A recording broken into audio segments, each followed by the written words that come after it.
چیز ہے میرے خیال میں اب شہباز شریف صاحب کے لیے بھی بڑا مشکل ہو گیا، کیونکہ یہ مجھے شریف خاندان بشمول شہباز شریف کی فیملی سے لیے شہباز شریف نواز شریف کی بنیاد پہ سیاست کرتے تھے. کیا وہ نواز شریف اب اپنی ووٹر کو جا کے یہ کنونس کر پائیں گے کہ نواز شریف کے بارے میں جو فیصلہ ہوا ہے وہ غلط فیصلہ ہے؟ بہت مشکل ہوگا. مجھے شریف خاندان الٹیمیٹلی سیاست سے بے دخل ہوتا ہوا نظر آ رہا ہے. بڑا اہم ہے. میں ظاہر کل تک یہ سوال اٹھ رہا تھا کہ کھوسا صاحب نے جو پہلا ججمنٹ لکھا تھا اس میں ڈائریکٹلی وزیر اعظم کو ڈسکوالیفائی کیا تھا. یوسف رضا گیلانی صاحب کے کیس میں الیکشن کمیشن کو کہا گیا تھا اور وہ معاملہ چلا تھا.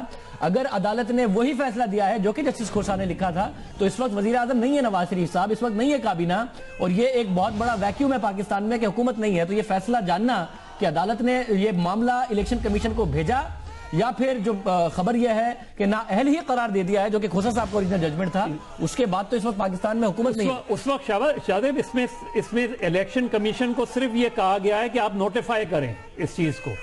یعنی مجھے اگلے چند گھنٹے میں جو ہے وہ اس وقت پریکٹیکلی گورنمنٹ ایگزسٹ نہیں کر رہی.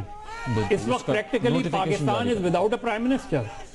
اس وقت پریکٹیکلی مسلم لیگ نون کی حکومت قانونی، اخلاقی اور سیاسی جواز کھو بیٹھی ہے. تو اب وہ کنٹینیو بھی کریں گے جو کہ آئینی طور پہ کر سکتے ہیں، لیکن یہ فیصلہ انہیں فوری کرنا ہے. میاں نواز شریف کو اپنی پوزیشن فوری طور پہ واضح کرنی ہے، فوری رد عمل آنا چاہیے. بالکل ٹھیک ہے. اور یہ پاکستان کے لیے بہت زیادہ لازمی ہے کہ میاں نواز شریف صاحب یہ فیصلہ فوری کریں، فوری طور پر بتایا جائے. اگر نون لیگ کا یہ دعویٰ تھا کہ ہم نے تو اس بات پر ڈسکشن ہی نہیں کیا، اور ہم بار بار کہہ رہے تھے کہ آپ پاکستان کے لیے اور نون لیگ کے لیے کم از کم ڈسکشن تو کریں. پاکستان نے تو آگے چلنا ہے، آپ ایک آلٹرنیٹ تو ڈھونڈیں. آپ ایک اتنی میچور سینئر پارٹی ہیں، مگر اب میاں نواز شریف صاحب کو فوری طور پر نون لیگ کو یہ اناؤنس کرنا چاہیے کہ اگلا وزیر اعظم خان کی بات ہوئی ہے غالباً اٹارنی جنرل سے. انہوں نے یہ معلومات دی ہے کہ اقامہ ایک تو بنیادی وجہ بنا ہے اور پھر مختلف ججز نے الگ الگ وجوہات دی ہیں. وزیر اعظم کی نااہلی کی، وزیر اعظم نواز شریف کو نااہل قرار دے دیا گیا ہے، وہ صادق اور امین نہیں رہے. اعظم خان جیو نیوز کے نمائندے، ان سے بات کرتے ہیں. اعظم، کیا کچھ اور اس فیصلے کی تفصیل سامنے آ رہی ہے؟ اٹارنی جنرل نے کیا کہا ہے؟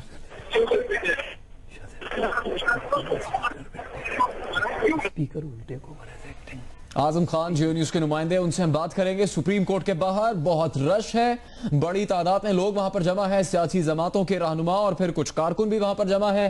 اس لیے اعظم خان ہماری آواز نہیں سن پائے، لیکن اٹارنی جنرل نے جو گفتگو کی ہے انہوں نے کہا ہے کہ اقامہ، وزیر اعظم کا اقامہ ایک بنیادی وجہ بنا ہے ان کی نااہلی کا. اور پھر 3 جج صاحبان جو کہ 20 اپریل کے فیصلے کے بعد اس معاملے کو دیکھ رہے تھے، انہوں نے الگ الگ وجوہات دی ہیں وزیر اعظم کی نااہلی کی. وزیر اعظم معلومات فراہم کرنے میں ناکام رہے، انہوں نے اساسے جو چھپائے، اساسوں سے متعلق اساسے ظاہر کرنے میں وہ ناکام رہے، وہ صادق اور امین نہیں رہے، اور اسی بنیاد پر انہیں تاحیات نااہل قرار دے دیا گیا. اور جس طرح مدد صاحب یہ بات کر رہے تھے، شاہزیب یہ بات کر رہے تھے کہ فوری حکم ہے یہ کہ الیکشن کمیشن کی جانب سے نوٹیفیکیشن جاری ہو اور ان کو نااہل قرار دے دیا جائے. وہ رکن قومی اسمبلی اور وزیر اعظم نہیں رہے. شاہزیب، یہ جو اب نوٹیفیکیشن جیسے ہی جاری ہوگا تو اہم چیز یہ کہ انٹرم پرائم منسٹر کون ہوگا، کیونکہ ایکٹنگ پرائم منسٹر کسی کو تو بننا ہے. کہ اگر وزیر اعظم کی نااہلی کا نوٹیفیکیشن ہوتا ہے تو کیا اسپیکر جو ہے وہ اس حیثیت میں اس وقت تک جب تک نئے وزیر اعظم کا انتخاب نہیں ہوتا، تو یہ میرا خیال ہے کسی کانسٹیٹیوشن میں کوئی ویکیوم تو نہیں ہے، مگر ایک کابینہ نہیں ہے اپنی جو کہ چلا سکے، مختلف وزارتیں چلا سکے. اگر عدالت کی طرف سے ڈائریکٹ ڈسکوالیفیکیشن ہو گئی ہے یا پھر الیکشن کمیشن نے کرنا ہے، مگر